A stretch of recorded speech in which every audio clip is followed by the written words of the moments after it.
Online classes में आज फिर से आपका स्वागत है। आज का हमारा जो वार्ता का विषय है वह है बीए पार्ट फर्स्ट से संबंधित प्रश्न पत्र है भौतिक भूगोल। और भौतिक भूगोल के अंतर्गत आज मैं डॉक्टर वेद प्रकाश यादव अपनी वार्ता दे रहा हूं आपके लिए। विषय रहेगा पृथ्वी की आंतरिक संरचना। पृथ्वी की आंतरिक संरचना को लेकर के आज जो ये चूंकि एक बड़ा विषय है, एक दिन में पूरा नहीं हो सकता, इसलिए आज जो हम चर्चा करेंगे वो हम करेंगे इसके आंतरिक संरचना को लेकर के जो आरंभिक अनुमान लगाए गए उन पर, और आंतरिक संरचना को समझने के लिए तापक्रम पर आधारित जो प्रमाण हैं उन पर हमारी चर्चा रहेगी। तो आइए मैं उपस्थित हूं आपके समक्ष। दरअसल पृथ्वी की आंतरिक संरचना को समझना एक जटिल और गूढ़ प्रश्न है। इस जटिल और गूढ़ प्रश्न को समझने के लिए हजारों वर्षों से भूगर्भ शास्त्र और भूगोल के विद्वान लगे रहे, लेकिन अभी तक भी सही मायने में स्पष्ट तौर पर इस प्रश्न का निर्विवाद उत्तर प्राप्त नहीं हुआ है। पृथ्वी की आंतरिक रचना का अध्ययन मूलतः भूगर्भ शास्त्र का विषय है, जियोलॉजी का विषय है, लेकिन भूगोल में और भूगोल की जो शाखा है भू आकृति विज्ञान, उसमें भी हम इसका अध्ययन इसलिए करते हैं क्योंकि भूगोल का जो विषय वस्तु है वह है पृथ्वी का धरातल, और धरातल को प्रभावित करने वाले जो अंतर्जात प्रक्रम हैं, अंतर्जात बल हैं, उनका संबंध है पृथ्वी की आंतरिक संरचना से। इसलिए पृथ्वी की आंतरिक संरचना को समझना हम सब भूगोल के विद्यार्थियों के लिए भी आवश्यक है। पृथ्वी की आंतरिक संरचना को समझने के लिए प्राचीन काल से ही मनुष्य प्रयत्नशील रहा है। इसकी उत्पत्ति कैसे हुई पृथ्वी की, इसकी आयु कितनी है, भूगर्भ का गठन कैसे हुआ, ये अनेक ऐसे प्रश्न हैं जो मनुष्य के लिए रहस्य बने हुए हैं आज भी। लेकिन चूंकि मनुष्य एक जिज्ञासु प्राणी है तो वह अपनी जिज्ञासा को शांत करने के लिए निरंतर प्रयत्नशील रहा है, और इस प्रयत्न का परिणाम है कि उसने इन प्रश्नों के उत्तर खोजने में अपनी सामर्थ्य के आधार पर निरंतर प्रयास किया है, और उनमें से अनेक मत निकल करके हमारे सामने आए हैं।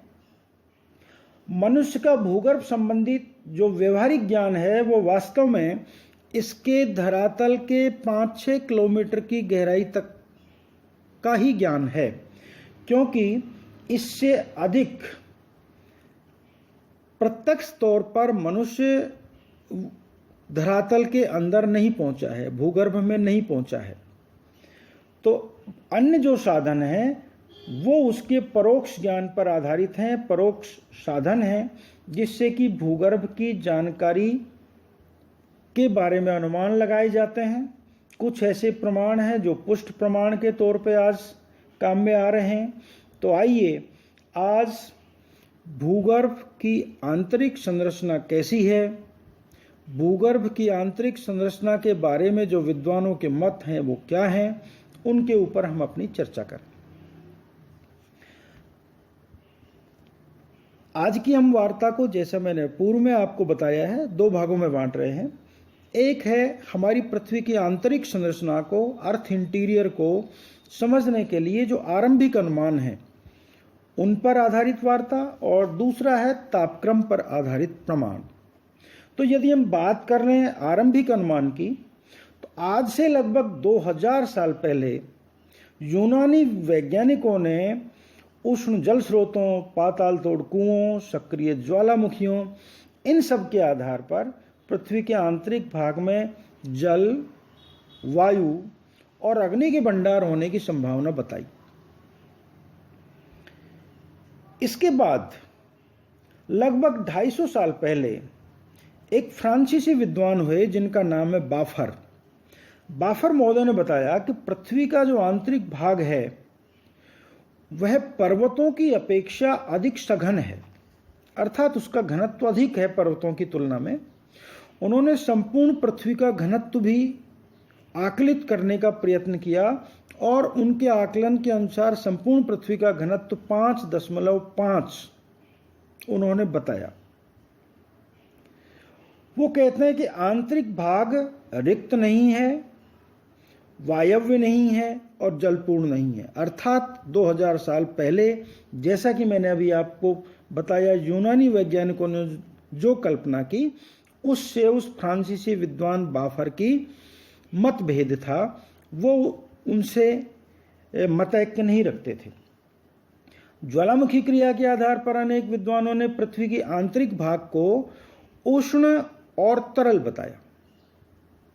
लाप्लास महोदय बताते हैं 1755 के आसपास इनका काम है, तो इन्होंने बताया पृथ्वी की उत्पत्ति के संबंध में कि पृथ्वी आरंभ में उष्ण और गैसीय थी। पहले इसकी ऊपरी परत ठंडी हुई, ठंडी होकर के वो ठोस होती गई और क्रमशः इसका भीतरी भाग कठोर होता गया। 20वीं शताब्दी के चौथे दशक तक पृथ्वी की उत्पत्ति सूर्य और सूर्य जैसे किसी तारे से मानी गई।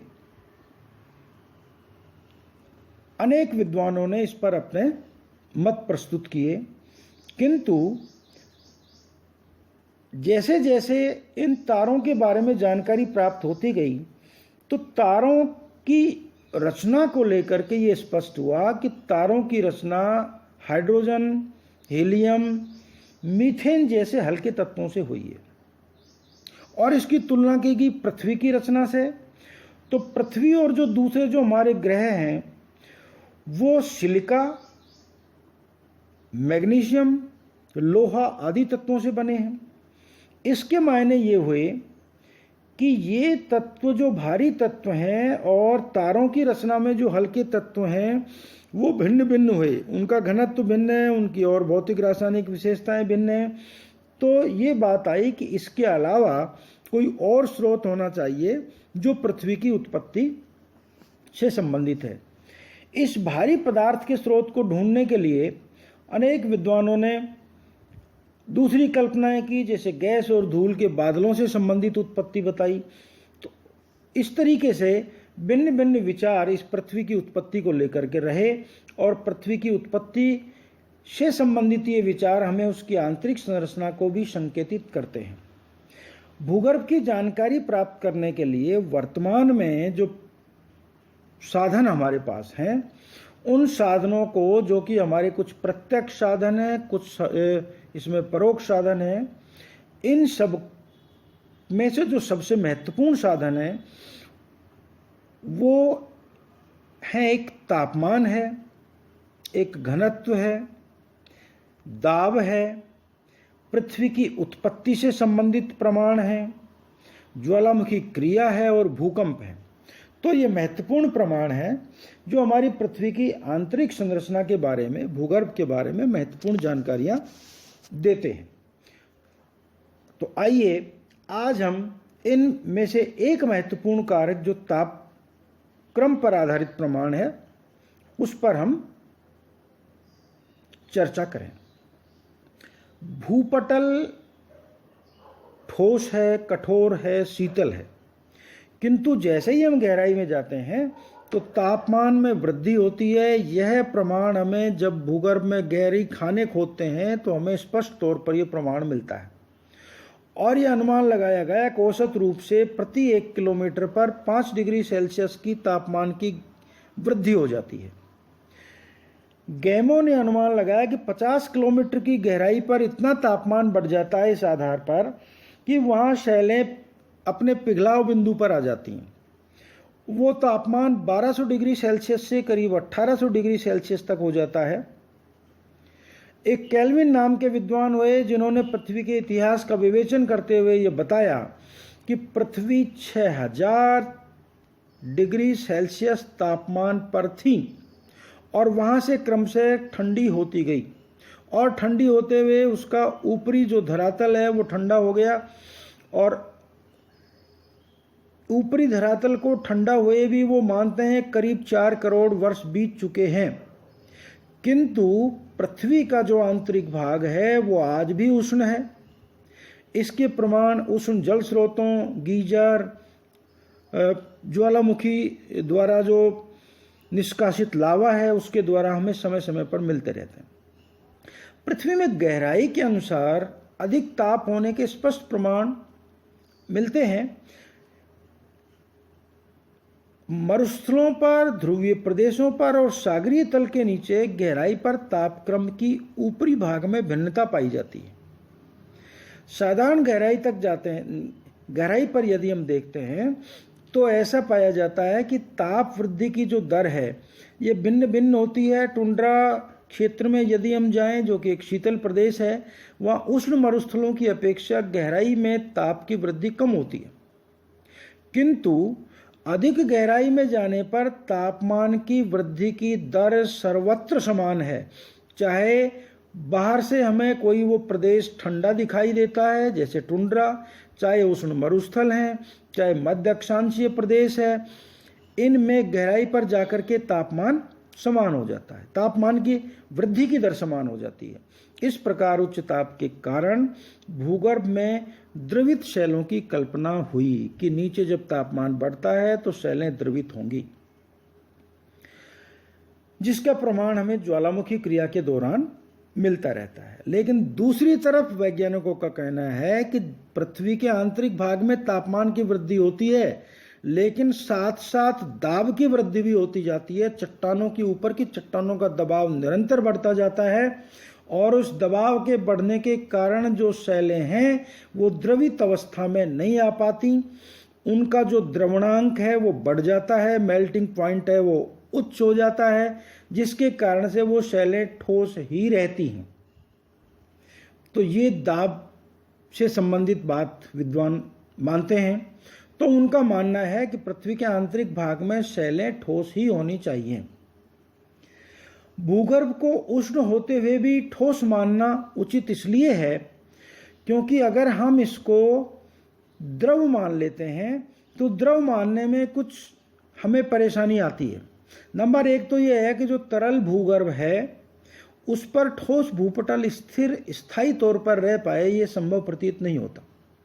दूसरा यह है कि अगर आंतरिक भाग पृथ्वी का तरल है तो ज्वार भाटे का प्रभाव गहराई तक पड़ना चाहिए।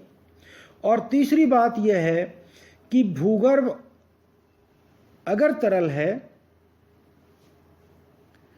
तो भूपटल की जो पतली परत, ठोस परत है, उसको घेरे हुए है, तो भूपटल क्रम से ठंडा होकर के ठोस होना चाहिए एवं ज्वालामुखी की जो क्रिया है उसमें निरंतर कमी आती जानी चाहिए, लेकिन ऐसा हम देखते नहीं है व्यवहार में। तो इसके मायने ये हो सकते हैं कि पृथ्वी का आंतरिक भाग तरल ना होकर के ठोस हो सकता है। ठोस पदार्थ में कठोरता और दृढ़ता जो होती है उसके दो ये विशेष गुण होते हैं। द्रवित शैलों में ठोस पदार्थ जैसी दृढ़ता तो होती है किंतु उनमें कठोरता नहीं होती है। 20वीं शताब्दी में रेडियो एक्टिव पदार्थों के विषय में जानकारी प्राप्त हुई और भूगर्भ में ताप की दशाओं के संबंध में कुछ नए तथ्यों का उद्घाटन हुआ।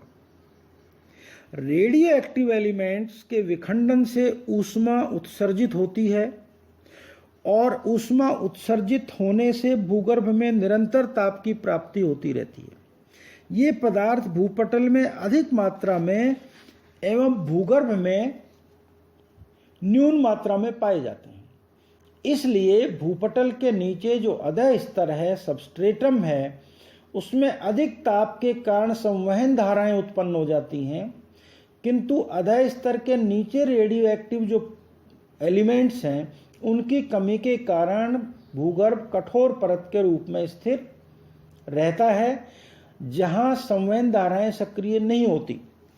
तो ताप पर आधारित प्रमाण ये मानता है, इसमें कुछ विद्वानों ने, जैसा कि हमने चर्चा की, ये मानते हैं कि ताप निरंतर बढ़ेगा तो चट्टानें मेल्टिंग स्टेज में होनी चाहिए, तरल अवस्था में होनी चाहिए। लेकिन फिर उस प्रमाण की आलोचना के तौर पर कहा गया कि चूंकि चट्टानों का चारों तरफ से दाब अधिक होता है, इसलिए उनका द्रवणांक बढ़ जाएगा और द्रवणांक बढ़ जाने के कारण वे चट्टानें ठोस अवस्था में ही रहेंगी, वो द्रव अवस्था को प्राप्त नहीं कर पाएंगी। और रेडियो एक्टिव एलिमेंट्स का जहां तक प्रश्न है, तो उसमें भी माना कि आंतरिक भाग में रेडियो एक्टिव एलिमेंट्स कम होते हैं, इसलिए वो पृथ्वी को तरल अवस्था में पहुंचाने के लिए सफल नहीं हो सकते, अर्थात पृथ्वी का आंतरिक भाग ठोस ही होना चाहिए। तो ये था हमारा ताप पर आधारित प्रमाण, जिसमें हमने अब तक जो हमारी स्टडी हैं, जो हमारे जियोलॉजिस्ट ने, भूगर्भ शास्त्रियों ने अध्ययन किया है, हमारे भूगोलवेत्ताओं ने जो अध्ययन किया है, उसके आधार पर ये स्पष्ट तो नहीं लेकिन लगभग प्रमाणित है कि आंतरिक भाग